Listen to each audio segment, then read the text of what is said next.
드라큘라는 태생적으로 피를 먹어야 살아갈 수 있는 존재였다. 그러나 문제는 단순한 갈증이 아니었다. 그는 스스로의 혈통과 자존심을 지키겠다는 오만한 집착 속에서 무려 500년 동안 오직 유럽인의 피만을 마셨다. 귀족의 피, 기사들의 피, 수녀와 성직자들의 피늘 같은 계통의 피만 고집했다. 처음에는 고결하고도 품위 있는 전통이라 여겼다. 나는 제왕이다. 잡스러운 피 따위로는 내 불멸을 더럽힐 수 없다. 하지만 그 고집은 천천히, 그리고 확실히 그를 병들게 만들었다. 머리카락은 한 줌씩 빠져나가 베개 위에 검은 덩어리로 쌓였고, 과거 여인들을 매혹시키던 윤기 나는 흑발은 이제 남루한 노인의 흉내에 불과했다. 그리고 송곳니는 더 이상 인간의 목을 뚫지 못할 만큼 약해져 있었다. 예전 같으면 단번에 꿰뚫던 혈관을 이제는 입술만 덥적거리다 실패하곤 했다. 무엇보다 참을 수 없던 건 밤마다 멈추지 않는 콧물이 망토 끝을 적시고 있었다는 사실이었다. 냉혈한 제왕의 품위는 이미 바닥으로 떨어진 지 오래전이었다. 그리고 가장 치명적인 변화 얼굴. 거울 속의 그는 더 이상 고딕풍 미남의 그림자가 아니었다. 매혹적이라 불리던 외모는 일그러지고 무너져 사람이라면 눈길조차 피하고 싶은 추하고 늙은 괴물의 몰골로 변해 있었다. 거울 앞에 선 드라큘라는 그만 절규했다. 나는 제왕이다. 제왕이 어쩌다 이 꼴이 된 거냐? 그의 비명은 오래된 성의 천장을 울렸지만 대답해주는 이는 아무도 없었다. 그 무렵 흡혈귀 사회엔 이상한 소문이 돌기 시작했다. 다른 인종의 피를 먹으면 회복된다. 특히 아시아인의 피가 효과가 좋다더라. 그 소문은 돌고 돌아 드라큘라의 귀에도 들어간다. 드라큘라는 절망 속에만 빠져 있을 수는 없었다. 수백 년간 고집해온 전통을 버리는 건 자존심을 내던지는 일이었지만 더 이상 미룰 수 없었다. 몸은 이미 무너지고 있었고 눈앞의 얼굴은 매일같이 흉측하게 변해갔다. 그는 가장 먼저 일본으로 향했다. 낯선 땅에서 마신 피는 처음엔 확실한 효과가 있었다. 빠져나가던 머리카락이 되돌아왔고 잇몸에도 핏기가 돌았다. 드라큘라는 기쁨에 몸을 떨며 외쳤다. 드디어 회복의 길이 열렸구나. 하지만 그 행복은 한 달도 가지 못했다. 그는 밤마다 사냥을 나섰지만 피를 들이킨 순간 믿을 수 없는 일이 벌어졌다. 입안이 끓어오르며 속이 울렁거렸고 곧바로 진홍빛 액체를 모두 토해내 버린 것이다. 말도 안 돼. 다시 시도했지만 결과는 같았다. 피가 목을 타고 내려가는 순간 그의 몸은 본능적으로 거부했다. 토악질과 함께 피가 분수처럼 솟구쳤다. 흡혈귀가 피를 마시지 못한다니 이것은 곧 존재 자체의 부정이었다. 거울 앞에 선 그는 초라하게 중얼거렸다. 나는 피로 살아온 자다. 그런데 이제 피조차 내 몸이 거부한다니. 망토는 피와 토사물로 얼룩졌고 제왕의 위엄은 사라졌다. 남은 것은 비참한 몰골, 스스로의 본능조차 배신당한 퇴물 흡혈귀였다. 그는 거울을 주먹으로 내리치며 절규했다. 이건 회복이 아니야. 이건 저주야. 일본에서의 실패에 충격을 받은 그는 다시 중국으로 발걸음을 옮겼다. 중국은 넓다. 인구도 많고 피도 다양하다. 분명 나를 되살릴 혈통이 있을 것이다. 하지만 그를 기다린 건 구원이 아니라 바이러스였다. 코로나. 기침은 폐를 찢어 놓았고 열은 그의 불멸을 무너뜨렸다. 음모도 십자가도 견뎌온 몸이었지만 현대의 바이러스 앞에서는 맥없이 쓰러졌다. 치료 방법은 기괴하고 퇴폐적이었다. 그는 병실에서 자기 피를 전부 빼내고 다른 피를 채워 넣으며 연명했다. 방 안에는 피가 가득 담긴 병들이 산처럼 쌓여 있었다. 처음 며칠은 괜찮았다. 몸은 약하지만 버틸 수 있었다. 그러나 일주일이 지나자 피부 곳곳에 붉은 반점이 돋기 시작했다. 두려운 마음으로 검사를 받았을 때 의사의 입에서 나온 단어는 가혹했다. 치명적 감염 회복 불가. 그가 수혈받은 피는 이미 오염돼 있었다. 500년 동안 성직자의 저주도 마녀의 화형도 은으로 만든 십자가도 견뎌온 드라큘라. 그러나 이번만큼은 달랐다. 오염된 피로 인해 병에 걸린 그의 육체는 점점 무너져 내렸고 회복의 길은 보이지 않았다. 불멸의 상징이었지만 이제는 약봉지와 휴지만 가득한 방 속에서 죽음을 기다리는 병든 노인의 그림자에 불과했다.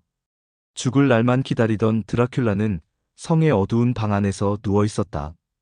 기침을 할 때마다 목에서는 핏덩이가 튀어나왔고 콧물은 마치 고장난 수도꼭지처럼 멈추지 않았다.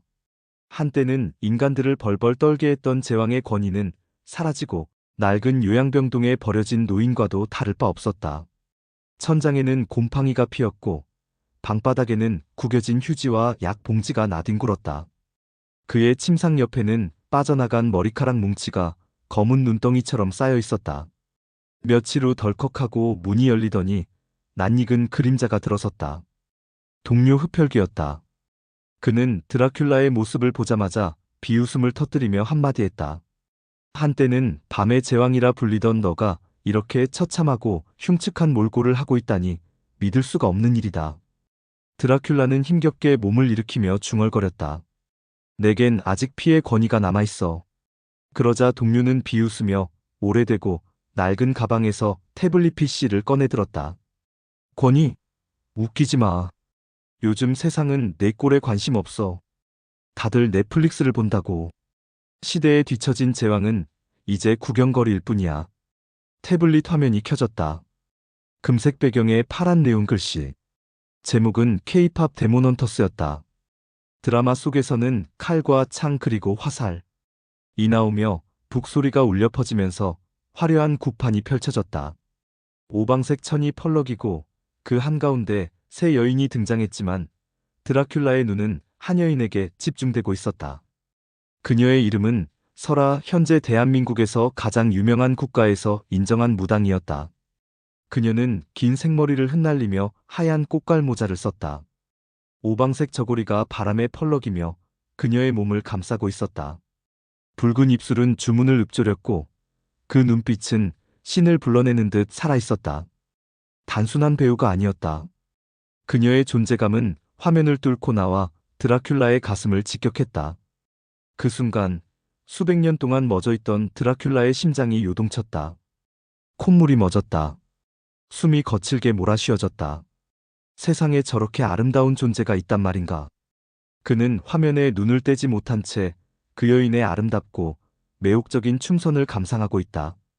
자신의 심장이 요동치는 것도 모를 만큼. 동료 드라큘라는 무언가 눈치챈 듯 황급히 태블릿을 꺼버렸다. 야, 정신 차려. 너 지금 무슨 생각하는 거야? 혹시 그 여인 찾아가려고? 넌 이미 치명적인 감염으로 오염되어 있다고.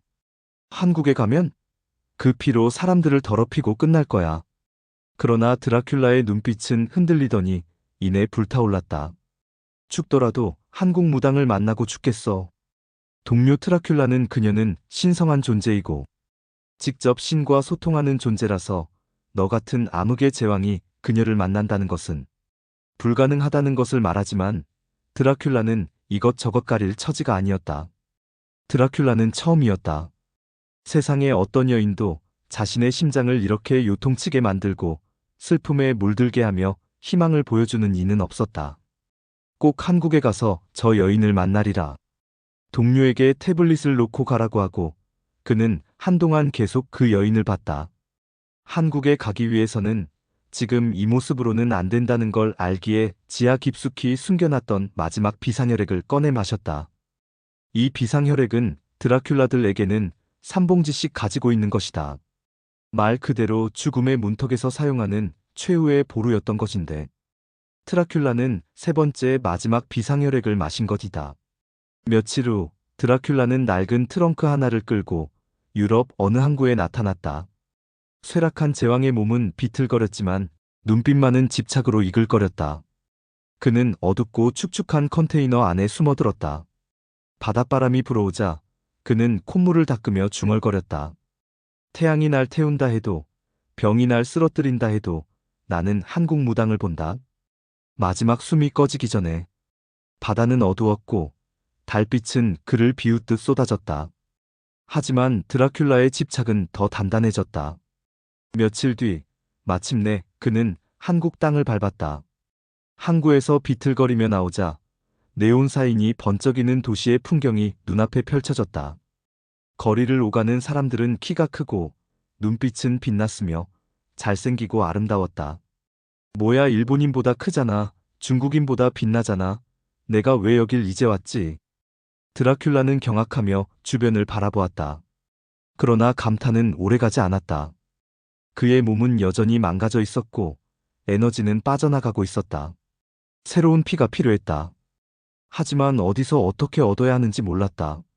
그는 비틀거리며 거리를 헤매던 중 눈앞에 낯선 차를 발견했다. 차 옆에는 적십자 헌혈이라는 글씨가 쓰여 있었다. 드라큘라는 눈이 번쩍였다. 드디어 수혈센터를 찾았다. 그는 힘겹게 차 안으로 들어갔다. 간호사가 친절히 웃으며 물었다. 안녕하세요. 헌혈하시러 오셨나요? 그렇소. 나에겐 피가 필요하다. 잠시 후 그의 팔에 바늘이 꽂혔다. 피가 빠져나가자 드라큘라는 희미한 미소를 지었다. 이제 곧 힘이 돌아온다, 드디어. 그러나 몇 분 지나지 않아 그의 얼굴은 창백해졌고 눈앞은 흐려졌다. 간호사가 검사지를 보던 순간 경악했다. 그의 피는 사람의 피가 아니었고 거기에 오염된 피로 감염된 상태였기 때문이다. 큰일 났다. 곧바로 경찰차가 들이닥쳤다. 드라큘라는 수갑이 채워져 경찰서 유치장에 던져졌다. 차가운 바닥에 쓰러져 있던 그는 이내 고개를 들어 속삭였다. 내게 남은 밤은 며칠 되지 않는다. 하지만 내 마지막 소원은 단 하나다. 한국 무당을 한 번만 만나게 해달라. 죽음과 몰락의 끝자락에서 드라큘라는 마지막 불꽃을 태웠다. 그의 눈빛은 이미 한국의 무당에게 사로잡혀 있었고 그 집착은 곧 새로운 막장의 서막을 열 준비를 하고 있었다. 경찰서 유치장은 차갑고 눅눅했다. 네모난 방 안에는 형광등 불빛이 깜빡였고 곰팡이 냄새가 스며 있었다. 쇠창살 사이로 바람이 스쳐 지나갈 때마다 드라큘라는 축 늘어진 몸을 일으켰다. 손목에는 여전히 수갑이 채워져 있었고 그의 발밑에는 콧물이 묻은 휴지가 흩어져 있었다. 신문실로 끌려간 그는 낡은 의자에 앉혀졌다. 마주 앉은 형사 둘은 노려보듯이 그를 살폈다. 영감님, 정체가 뭐예요? 여권도 없고 지문도 찍히지 않고 혈액 검사 결과는 병원에서 기절할 수준이던데. 다른 형사가 비웃듯 덧붙였다. 좀비? 바이러스 종합 세트? 헌혈차에 들어가서 피를 뽑히는 흡혈귀라니. 드라큘라는 속을 태우며 고개를 들었다. 그의 눈은 충혈되어 있었고 울음인지 분노인지 모를 눈물이 맺혔다.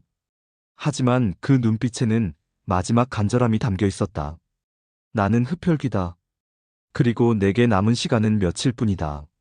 제발 내 마지막 소원, 한국 무당을 단 한 번만 만나게 해다오. 형사들은 얼굴을 찌푸렸다. 한 명은 헛웃음을 터뜨렸고 다른 한 명은 심각하게 그의 몰골을 바라봤다. 비쩍 마른 몸, 축 처진 어깨, 그리고 비굴한 듯 간절한 눈빛. 정말 오래 살지 못할 것 같았다. 이거 뭐, 영화 찍냐? 넷플릭스 빠진 노인네 아니야? 글쎄, 유언권 보장 차원에서 그냥 들어주면 어때? 너무 비참해 보이잖아. 잠시 고민하던 경찰들은 한숨을 쉬며 말했다. 그래, 어차피 오래 못 살 것 같으니 죽기 전에 계룡산 설화무당님 보러 가자고. 결정이 내려지자 드라큘라의 눈동자가 흔들렸다. 희망의 불꽃이 다시 일어난 듯 반짝였다. 그때 무당 이름이 설화라는 것도 처음 알게 되었다.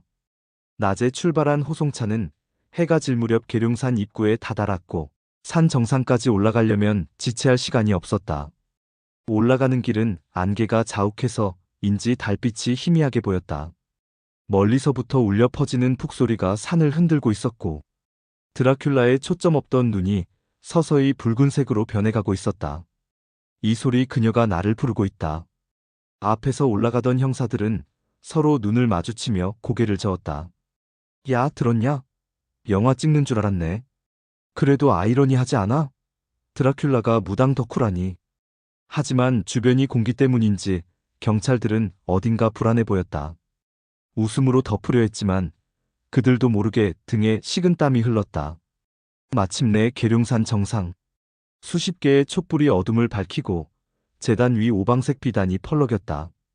북과 징, 피리 소리가 밤하늘을 울렸다. 경찰들이 드라큘라를 제단 앞으로 끌고 나왔다. 그 순간 그녀 설아가 나타났다. 긴 생머리가 달빛을 받아 흩날렸고 하얀 꽃갈 모자가 새하얗게 빛났다. 오방색 저고리는 바람에 휘날리며 그녀의 몸을 감싸고 있었다. 그녀의 발걸음마다 바람이 일렁였고 그 눈빛은 산보다 깊고 달보다 아름다웠다. 드라큘라는 숨을 삼켰다. 이건 천사가 아니다. 아니, 천사보다 더 찬란하다 여신이다. 그녀 설아는 그를 내려다보며 차갑게 소리쳤다. 잡귀야 꺼져라. 내 더럽혀진 피는 내 제단에 설 자격이 없다. 경찰들은 난처해했지만 드라큘라는 죽음을 각오했기에 두렵지 않았다. 어쩌면 오히려 그녀에게 자신의 마지막을 부탁할 수도 있겠다 싶은 생각이 들었다. 풀지 못한 과거가 그를 괴롭히고 피를 갈구할 수밖에 없는 처절한 운명을 받아들이고 사는 것. 그것이 말할 수 없는 크나큰 고통이었기 때문이다. 설아가 다시 한번 소리쳤다. 당장 끌어내라. 하지만 드라큘라는 버티며 무릎을 꿇었다. 두 손을 모아 절규했다. 나는 절대 배신하지 않는다. 나는 오늘 여기서 당신 앞에서 끝내겠다. 내 마지막은 당신의 그림자 아래에서. 경찰들이 억지로 끌어내리자 그는 몸부림치며 외쳤다. 이리 죽나 저리 죽나 차라리 여기서 죽겠다. 드라큘라는 제단 옆 바위 끝으로 달려가 그대로 몸을 던졌다. 설아와 경찰들은 동시에 비명을 질렀다. 야 아래 봐. 손전등 켜. 절벽 아래 바위에는 피가 젖어 있었고 나무들이 부러져 있었다. 그러나 시신은 없었다. 방금 떨어진 거 봤잖아. 근데 왜 없어? 잡귀는 쉽게 죽지 않아. 설아는 눈을 가늘게 뜨며 낮게 중얼거렸다. 산신님이 시험을 내리신 것이다. 이 잡귀는 아직 끝나지 않았다. 그날 밤 계룡사는 드라큘라의 흔적을 삼켜버렸다. 드라큘라가 절벽에서 몸을 던진 지 사흘째 계룡사는 여전히 안개로 뒤덮여 있었다. 경찰들은 연일산을 수색했지만 결국 허탕만 치고 철수했다. 설아 역시 더 이상 그 잡귀가 돌아오지 않을 것이라 생각하며 제자들과 함께 평소대로 굿을 준비했다. 제단 위에는 오방색 비단이 걸리고 촛불이 줄지어 타올랐다. 북소리가 울리자 산새들이 놀라 날아올랐다. 설아는 눈을 감고 정성스레 기도를 올렸다. 산신님, 잡귀는 사라졌습니다. 그 더럽혀진 피가 다시는 이 산을 더럽히지 않게 하소서. 그 순간 병풍 뒤에서 기묘한 소리가 흘러나왔다. 숨이 막히는 듯한 거친 호흡, 그리고 피가 끓는 듯한 낮은 신음. 제자 하나가 떨리는 목소리로 말했다. 스승님, 저기서 소리가 납니다. 설아는 눈을 가늘게 뜨고 손짓했다. 가서 확인해라. 제자들이 조심스레 병풍을 젖히는 순간 그 안에서 튀어나온 그림자를 보고 혼비백산 도망쳤다. 으악! 잡귀다. 병풍 뒤에는 몰락한 제왕이 웅크려 있었다. 드라큘라였다. 그의 눈은 핏발 섰고 입술은 갈라져 피가 흘렀다. 몸은 창백하게 말라 있었고 갈비뼈는 뚜렷이 드러나 마치 말라 죽은 짐승 같았다. 그는 천천히 고개를 들어 무당을 바라봤다. 내가 죽는다면 당신 손에 죽고 싶소. 설아는 그를 처음 본 순간부터 알고 있었다. 그가 드라큘라라는 것, 그의 몸속에는 치명적인 감염체가 퍼져 있다는 것, 그리고 지금 그가 절실히 원하는 것이 신선한 피라는 것까지. 그녀의 손에 쥔 부적이 바람에 흔들렸다. 신령의 뜻은 분명했다. 잡귀는 몰아내야 한다. 하지만 인간의 마음은 갈등했다. 눈앞의 존재는 너무도 초라하고 불쌍했다. 살려야 하나, 여기서 끝내야 하나. 설아의 눈빛은 흔들렸고 심장은 요동쳤다. 그는 제왕이라 불렸지만 지금은 단지 죽음을 앞에 둔 늙은 괴물일 뿐이었다. 잠시 후 설아는 결단을 내렸다. 제자들아, 그를 방 한가운데 눕혀라. 제자들은 겁에 질린 얼굴로 드라큘라를 제단으로 옮겼다. 설아 깊은 숨을 내쉬더니 제단 앞에 앉아 삼신할머니가 탯줄을 끊을 때 쓰던 칼을 꺼냈다. 그 칼은 대대로 생명을 이어주는 신성한 도구였다. 설아는 제자들이 보는 앞에서 자신의 손바닥을 깊게 그었다. 붉은 피가 줄줄 흘러내려 제단 바닥을 적셨다. 스승님 안 됩니다. 그건 악귀입니다.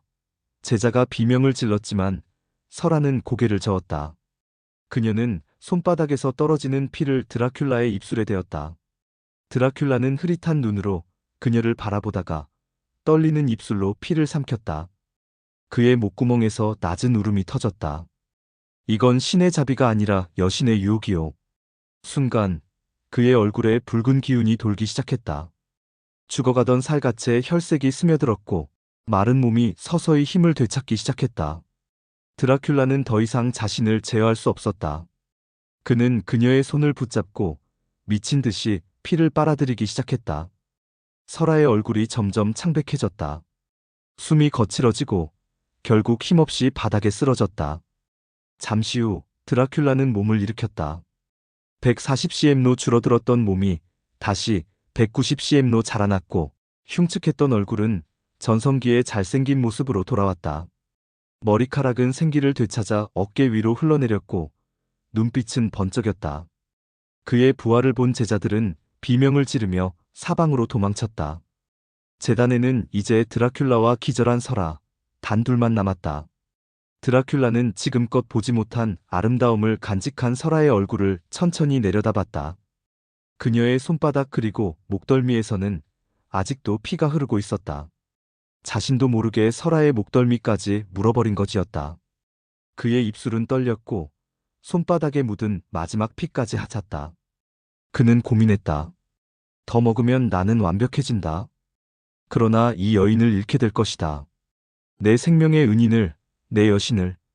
갈망은 목을 조여왔지만 그는 이를 악물고 참았다. 여기서 더 마신다면 그녀는 정말로 다시는 일어나지 못할 것이다. 드라큘라는 그녀 곁에 앉아 깨어나기를 기다렸다. 그날 밤 계룡산 제단 위에는 두 존재만 남았다. 피를 나눈 괴물과 자신의 생명을 내어준 무당 설아. 그들의 인연은 이제 피보다 더 짙게 얽히기 시작했다. 밤새도록 드라큘라는 제단 설아 옆에 앉아 있었다. 피를 너무 많이 잃은 설아는 여전히 의식을 회복하지 못한 채 누워 있었다. 그녀의 얼굴은 창백했고 입술은 핏기가 빠져 있었다. 그러나 그녀의 호흡은 아주 희미하게 남아 이어지고 있었다. 드라큘라는 그 숨결을 확인할 때마다 안도와 공포를 동시에 느꼈다. 이 여인 때문에 내가 다시 살아났다. 내가 괴물인지 인간인지 이제 그녀가 결정한다. 새벽녘 산 위로 해가 떠오르기 시작했다. 짙은 안개가 걷히고 나무 사이로 새들이 지저귀었다. 드라큘라는 피를 나눠받은 몸으로도 여전히 허기와 갈증을 느꼈다. 계룡산 곳곳을 배회하며 샘물을 마셔보고 작은 짐승들을 잡아 그들의 피를 들이켰다. 그러나 목마름은 채워지지 않았다. 그의 몸이 원하는 것은 단 하나, 무당설아의 피였다. 그러나 그는 스스로를 억눌렀다. 안 된다. 더 마시면 그녀를 잃는다. 내 여신을 더럽힐 수는 없다. 저녁 무렵 해가 붉게 지고 계룡산 숲이 어둠에 잠길 즈음 드라큘라는 다시 제단으로 돌아왔다. 그곳에서 그는 믿을 수 없는 광경을 보았다. 그녀가 깨어나 있었다. 그녀는 여전히 힘겨워 보였지만 앉은 자리에서 두 손을 모아 기도를 드리고 있었다. 촛불은 바람에 흔들리고 오방색 천은 어둠 속에서 빛났다. 그녀의 긴 머리칼은 바람에 흩날렸고 그 얼굴에는 지친 기색보다 오히려 엄숙한 결의가 서려 있었다. 산신님, 저를 시험하시나이까? 어찌하여 저 더럽혀진 잡귀를 제 앞에 다시 보내셨습니까? 제가 피를 내어 주었으니 제 죄를 사하여 주소서. 그의 운명을 저의 피로 결정짓게 하지 마옵소서. 그 목소리는 가녀렸지만 제단 위에서는 북소리보다 더 강하게 울려 퍼졌다. 드라큘라는 멀리서 그 모습을 지켜보며 또다시 심장이 요동치는 것을 느꼈다. 나는 피로 살아온 괴물이다. 그러나 지금 내 심장은 그녀의 기도로 살아난다. 그의 눈빛은 흔들렸고 무릎은 저절로 꺾였다. 이 순간만큼은 그 어떤 갈망도 허기조차도 잊혀졌다.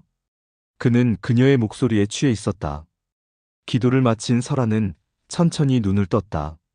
그녀는 드라큘라가 곁에 서 있는 것을 알았지만 마치 없는 사람처럼 무시한 채 제단을 정리했다. 향을 치우고 부적을 모으며 북을 덮었다. 드라큘라는 조심스럽게 몇 걸음 다가갔지만 그녀의 아름다움에 감히 가까이 가지 못했다. 손을 뻗었다가 움츠러들었고 결국 그는 몇 발짝 떨어진 자리에서 멈추었다. 그는 그저 그녀를 바라볼 뿐이었다. 그 시선 속에는 욕망도 경배도 갈망도 뒤섞여 있었다. 밤은 깊어지고 제단 위 촛불은 하나둘 꺼졌다. 나무 가지들이 바람에 부딪히며 삐걱이는 소리만이 산속을 울렸다. 설아는 등을 돌린 채 차갑게 말했다. 너는 여전히 잡귀다. 내 피가 너를 살렸지만 그것은 은혜이지 인연이 아니다. 드라큘라는 고개를 떨구었다. 그녀의 말은 비수처럼 가슴을 찔렀다. 그러나 그의 집착은 더욱 불타올랐다. 은혜라 하였나 아니다. 이것은 운명이다. 나와 당신은 이미 피로 맺어졌다. 설아님, 당신의 피가 내게 생명을 주었소. 나는 지금 수백 년 만에 가장 인간에 가까워졌다. 설아는 대꾸하지 않았다. 그녀는 북을 치며 차갑게 말했다. 인간이 되고 싶다면 인간답게 살아라. 다시는 내 피를 탐하지 마라. 드라큘라는 떨리는 목소리로 속삭였다. 나는 피를 탐하는 괴물이요. 하지만 당신 앞에선 단 한 번도 괴물이 되고 싶지 않았다. 내게는 피보다 더 갈망하는 게 있어. 무당은 잠시 손을 멈추었다. 그게 무엇이냐? 드라큘라의 눈빛이 흔들렸다. 그는 가슴에 손을 얹고 절규하듯 고백했다. 그것은 아름다운 당신과 함께 사는 것이요. 그 순간 북소리가 멎었다.